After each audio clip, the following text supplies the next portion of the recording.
Welcome back to our YouTube channel, iQore Social Media. Many people think training a dog is about teaching tricks. It's not. It's about understanding.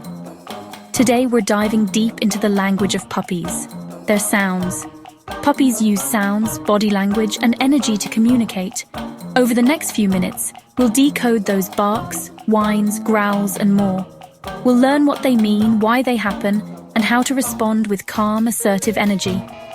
A confused puppy can become a frustrated dog, but a dog who understands and is understood, that's a happy, balanced dog. So, let's begin. Let's talk about barking. Barking is like a dog's Swiss Army knife. It has many uses. A short, sharp bark. That's often a greeting, like saying hello, or look at me, a string of barks getting higher in pitch. That's excitement. Maybe you're about to play fetch. A low, rumbling bark is a warning. Your puppy might be feeling threatened or protecting their territory.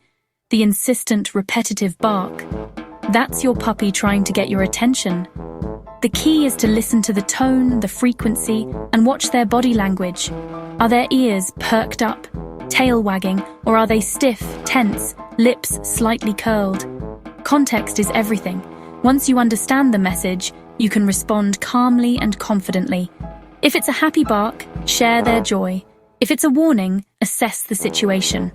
Remember, every bark is a communication. Listen to your puppy, they're trying to talk to you. Whining. It's the sound that can melt even the toughest heart. What is your puppy trying to tell you when they whine? Most often it's a sign of need. They might be hungry, thirsty, or need to go potty. A puppy who's new to your home might whine from anxiety or loneliness. They miss their litter mates, their mom. Sometimes whining is a sign of pain or discomfort. Maybe they're injured or their tummy doesn't feel right. If your puppy starts whining, don't ignore them. Check for any signs of distress, discomfort, or illness. If you suspect something is wrong, don't hesitate to contact your vet. But remember, not all whining is bad. Sometimes your puppy just wants your attention.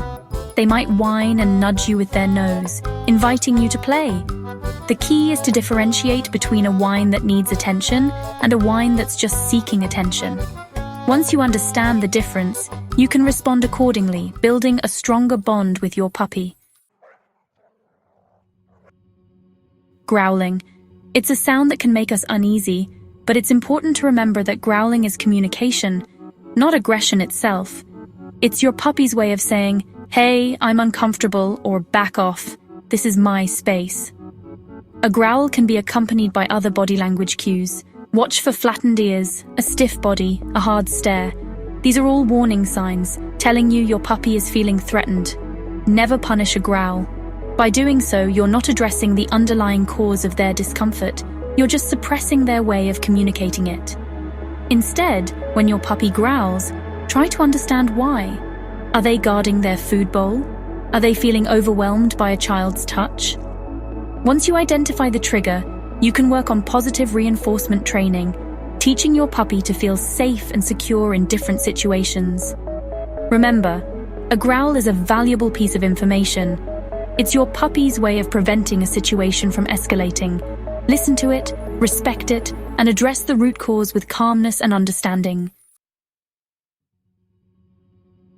The howl, a long, mournful sound that echoes back to their wild ancestors.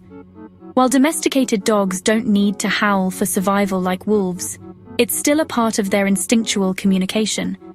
Puppies might howl for a variety of reasons. Sometimes they're simply responding to a high-pitched sound, like a siren or even certain musical notes. Other times, howling can be a sign of loneliness or distress. If your puppy is left alone for long periods, they might howl to express their anxiety or boredom. But howling can also be a joyful sound, a way for your puppy to connect with other dogs. Have you ever noticed how one dog howling can set off a chorus in the neighborhood? It's their way of socializing, of saying hello across the miles. So the next time your puppy lets out a howl, don't panic. Observe the context. Are they responding to a sound? Are they feeling isolated? Or are they simply joining in the canine conversation? Understanding the reason behind the howl will help you respond appropriately. Yelping. It's a sharp, sudden sound, a clear indication that your puppy is in pain or distress. Unlike a whine, which can have various meanings, a yelp is almost always a direct response to physical discomfort.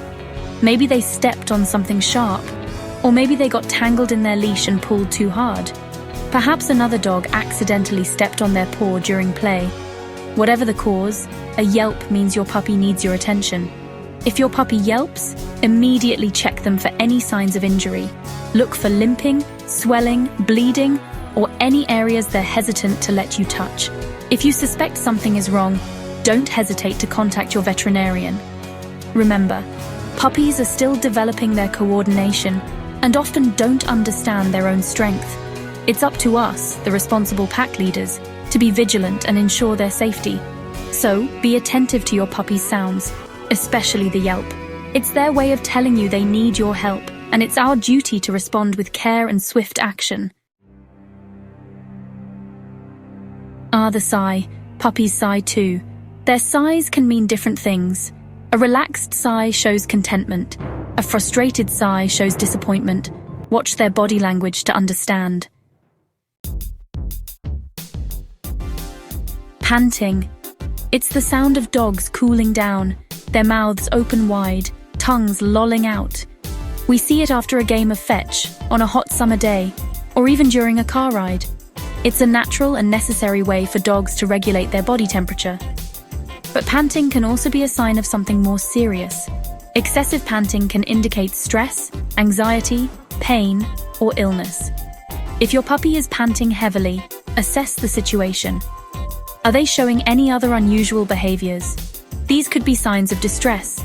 Certain medical conditions can also cause excessive panting. Consult your veterinarian if you notice heavy panting. Remember, as pack leaders, we need to be attuned to our puppy's subtle cues. Panting, while often normal, can sometimes be a cry for help. By understanding the reasons behind panting, we can ensure our furry companions receive the care they need. So there you have it, a glimpse into the fascinating world of puppy sounds. Remember, every bark, whine, and howl is a message, a way for your puppy to communicate their needs, emotions, and even their physical well-being.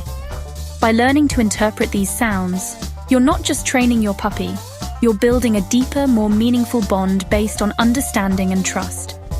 Thank you for watching, and don't forget to subscribe to iQuore social media for more insightful videos on dog training, behavior, and building a fulfilling life with your furry companion. Until next time, keep those tails wagging.